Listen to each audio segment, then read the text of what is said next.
เต้นน้องแดงเต้นน้องแดงนี่เต้นออกนอกพร้อมนี่ของแท้นี่ต้องจาน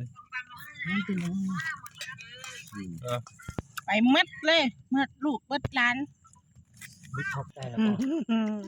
มาเด้อจ้ามากินกุ้งเต้นแซ่บๆเบิ้ง กินให้เบิ่งดู กินให้เบิ้งสักบาทหนึ่งแบบว่าคำใหญ่ๆอ่ะ ไอ้ใหม่อย่าบังมุตี้ โดดดงแดงดงแดง ที่พวกกินก่อน เขาใส่ถุงกาเครื่องเขาจะว่าเขาใส่เทลิปแล้วเฮ้ย เรื่องน่ะเอาเรื่อง หัวคือหยอง เบา กินบ่ เบา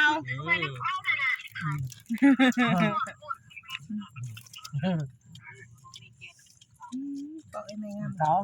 อันเยอะเสองเยอะ อันนี้กินแล้วกินอยู่บ้าน บ่ต้องใส่ไฟของห้องบ่ใส่ไฟ กว้างไม่ใช่กว้าง บ่ใส่ไฟไปเปิดไฟมา